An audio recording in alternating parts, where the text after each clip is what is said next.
My boyfriend was amazing until he popped the question, and now he is belittling me on everything I do or even don't do, and it's popped a question into my mind of if I even want to stay with him. My partner and I have been together for nearly 6 years.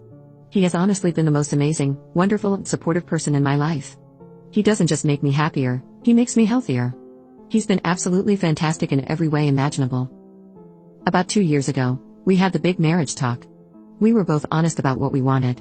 He admitted that getting married made him so nervous. He has literally never seen a successful marriage. Every marriage he's ever witnessed has either ended in disastrous divorce or very sad premature death. I said I would stay with him whatever he chose, but there are some things I wouldn't do unless we were married. Just as he's seen too many marriages fail, I've seen too many loved ones be abandoned by men once the kids come along or when he finds a better option. In other words, as long as we weren't married, no kids, and our finances remained strictly untangled from each other. He proposed to me a few months after that, and since then, he's turned into an absolute nightmare. First, he refuses to do anything wedding related but accuses me of taking over and being a bridezilla when I make decisions without him. He does things behind my back like inviting our friend who has 4 kids to bring the children when we agreed the only exception to the no kids rule would be my niece, who will be 3 months old and for obvious reasons can't be separated from my sister for the weekend. I can swallow that frustration, but he's also become hypercritical. Any mess around the house, even if he made it, if I haven't cleaned it up by the time he gets home, he refuses to talk to me.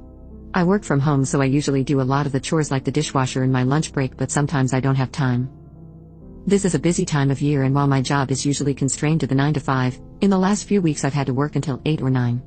When he stormed in last night angry that he had to clean the kitchen and I pointed out I'd been working for 12 hours straight, he looked me in the eyes and said so. He's threatened to throw me out the house and call off the engagement 4 times. He stopped initiating fun time. I've come to dread the sound of the door unlocking because he can't go 5 minutes without finding a problem to have with me. It's so bad that my mother, who was ready to adopt him a year ago, is refusing to be the witness that signs our marriage certificate. I've asked to call off the wedding, go back to being just girlfriend and boyfriend, but he says he really does want to get married and he's just doing all of this to make sure he's making the right choice. Increasingly though, all he's done is convince me I'm making the wrong one. Update. If it wasn't clear, I'd already decided not to marry him. This has honestly been one of the hardest things I've ever had to do. I'm back in with my parents, which is awful. I hate it. I feel like a teenager again. They're being very supportive and I'm grateful I had somewhere to go, but the house is so damn loud, and I forgot what it was like. I'm trying to find an affordable apartment, but it's London, so that feels like a bit of a pipe dream. To top it all off, canceling a wedding a month before is expensive. Only the celebrant and the photographer have accepted refunds. Every other vendor has been paid in full, and that's money just flushed down the toilet. It's been exhausting. Before this, I was in a pretty great financial situation.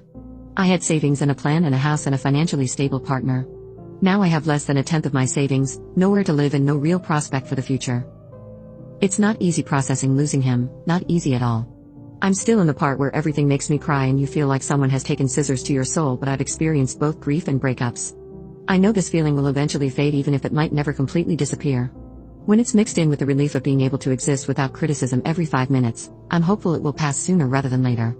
But I have no experience for this kind of existential fear of being alone, not having the family I've wanted for so long, not knowing what's next, actually trying to date someone. When I was little, I never knew what I wanted from my career other than that I had one, but I always knew I wanted to be a mom. That dream feels like it's getting further and further away every day. I have no experience for this burning embarrassment of telling everyone in your life that the wedding they were invited to isn't happening. It was so painful telling his niece and nephew I wasn't going to be seeing them again. They cried and clung to me and begged me not to go, and they ripped my heart out. It's easy on Reddit to tell someone to end things, but when you've built a life together, disentangling it is so bloody difficult. A divorce would be easier because then we'd have a legal framework for all of this. Instead, I have to decide if I want to take him to court for the custody of my cat when I don't have a proper place to house her, but she's my cat. You might have noticed I've avoided really talking about my ex. We're communicating through our parents. He tried to reach out several times, but if I talk to him, I know I will do what I always do. I will buckle and take him back because I love him very, very much. I've been in therapy, again courtesy of my parents, and my therapist has to keep reminding me to love myself more than I love him. I miss him anyway. He's promised to change, promised couples counseling, promised he knows he was wrong. But he also hasn't said the word sorry yet. Such a small word, and yet so telling. He's been generally pretty accommodating to me. Expenses have been split 50-50, which is fair but certainly a worse deal for me. He left the house so I could gather my things in peace. I can tell from the state of it this has hit him hard.